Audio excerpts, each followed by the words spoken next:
नमस्ते students, study and talk channel में आपका स्वागत है। आज हम भिन्न संख्याओं के ही अगले टॉपिक को लेकर आए हैं, जो है भिन्न संख्याओं की तुलना। देखिए, आप भिन्न संख्याओं की तुलना किस तरीके से कर सकते हैं।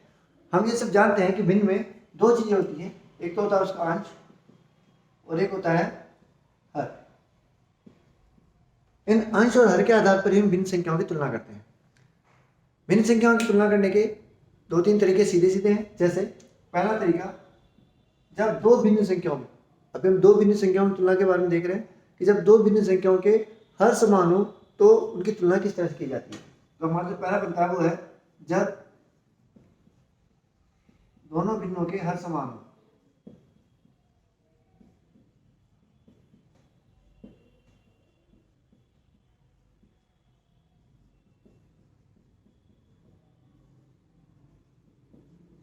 देखिए, मान लीजिए एक संख्या लिखी हुई है 2/5 और एक संख्या लिखी हुई है 4/5। चूंकि अपने आप में पूरी संख्या नहीं है, अगर केवल 2 और 4 होता तो हम बता सकते थे कि 4 बड़ा है और 2 छोटा है। लेकिन 2/5 और 4/5 की तुलना में हमें ये देखना है कि अगर इसका हर समान है तो जिसका अंश बड़ा होता है वह संख्या बड़ी हो जाती है। तो यहाँ पर 2/5 और 4/5 में कौन बड़ा है? 4/5। ठीक है। इस तरीके से एक एग्जाम्पल और ले लेते हैं हम, 11/7 और 9/7।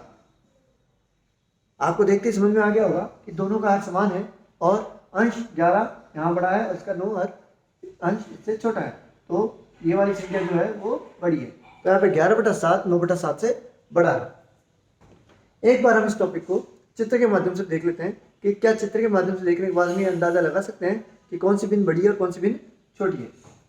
क्योंकि ये ईजी है, इसको हम ले रहे हैं एक पूर्ण इकाई के 5 बराबर भाग करने हैं।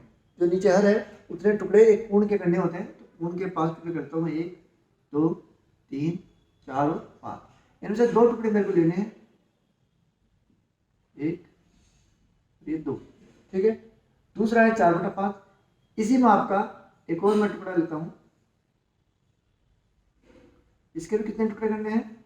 5 1 2 3 4 और 5। इनमें से कितने टुकड़ों को छायांकित करना है? 4 को। 4/5 का मतलब क्या हुआ कि 5 टुकड़ों में से एक पूर्ण के 5 टुकड़ों में से 4 टुकड़े, ये 4/5 हो गया है। तो अब आप देख पा रहे हैं कि 2/5 4/5 की तुलना में छोटा है। तो इस टॉपिक आपको समझ में आ गया होगा कि जब हर समान होते हैं तो अंश जिसका बड़ा होता है वह भिन्न बड़ी हो जाती है, और उसका कारण भी आपके समझ में आ गया होगा। अब हम दूसरा देख लेते हैं कि जब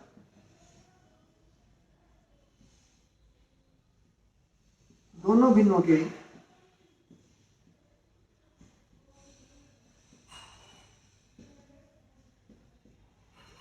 अंश समान हो।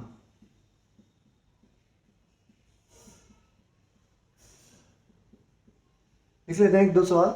जैसे मान लीजिए एक संख्या है 4/5 और एक संख्या है 4/7। आपको बताना है कि इनमें दोनों में से कौन सी बड़ी है और कौन सी छोटी है। चलिए, पहला रूल जो हम समझ सकते हैं भाषा के रूप में कि जिसका अंश, जब अंश समान हो तो जिसका हर छोटा होता है वह संख्या वास्तव में बड़ी होती है, वह संख्या वास्तव में बड़ी होती है।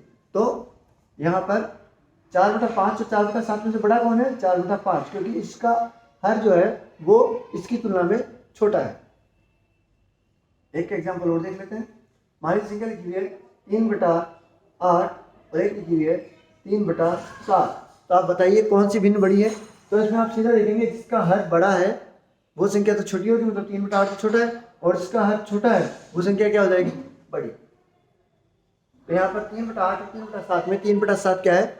बड़ा है। चलिए अगला देखते हैं। इसी टॉपिक को आप एक और तरीके से कर सकते हैं। इसको हम इस तरीके से समझ सकते हैं कि देखिए, मान लीजिए समझने के लिए मैं दे रहा हूँ, ये 3/2 है और 3/4 है, तो इनमें से बड़ा कौन है? तो आप देखिए 3/2 का मतलब होता है 1 से 1/2।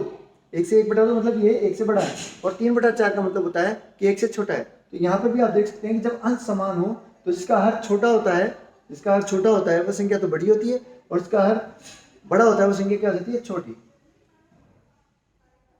तो यहाँ पर आ जाएगा हमारा इस तरह से। अब आप समझ गए होंगे कि अंश और हर का जब हर समान हो तब, अब हमारे पास सिचुएशन आ जाती है कि यदि अंश और हर दोनों असमान हो, जब अंश व हर दोनों असमान हो, अंश व हर दोनों असमान हो। जब दोनों बिंदुओं के अंश व हर असमान हो तो किस तरीके से करेंगे? देखिए मान लीजिए संख्या लिखी हुई है 3/5 और एक लिखा हुआ है 4/7। दोनों के अंश भी समान नहीं है और हर भी समान नहीं है, तो इनकी तुलना करने के लिए आप क्या करेंगे? इसके अंश को इसके हर से गुणा करेंगे सामने वाली संख्या के, और इसके अंश को इसके सामने वाले के हर से गुणा करेंगे। 3 7 21, 7 21 और 21 आ रहे हैं इधर, 5 चौक 20। बड़ा किस तरफ आ रहा है? इस तरफ। 21 बड़ा है तो इसका मतलब 3/5 4/7 की तुलना में बड़ा है। एक और एग्जाम्पल देख लेते हैं। मान लीजिए लिखा हुआ है 4/9 और एक लिखा हुआ है 3/4। कौन सी संख्या बड़ी है? 4 को 4 से गुणा किया 4 चौक 16, 9 को 3 से गुणा किया 9 तिया 27। इधर आ रहा है 16, इधर आ रहा है 27। बड़ा कौन है? 27 का मतलब 3/4 जो है वो बड़ा है 4/9 से। देखिए हो क्या रहा है यहाँ पे, देखिए इसका अंश भी बड़ा है और हर भी बड़ा है, लेकिन जब भिन्न की बात हो रही है पूरी, तो ये भिन्न क्या है? 3/4 बड़ी है। तो आपको समझ में आ गया होगा कि ये किस तरह से होता है। अंश को सामने वाले के हर से गुणा करना है तो 4 चौक 16, 9 को इस सामने वाली संख्या से गुणा करना है 9 तिया 27, 27 बड़ा है 16 से, इसका मतलब ये संख्या बड़ी है। एक और सवाल देख लेते हैं। मान लीजिए लिखा हुआ है 4/15, 4/18 और एक ले लेते हैं 2/9। अब देखते हैं कौन सी संख्या बड़ी है। तो देखिए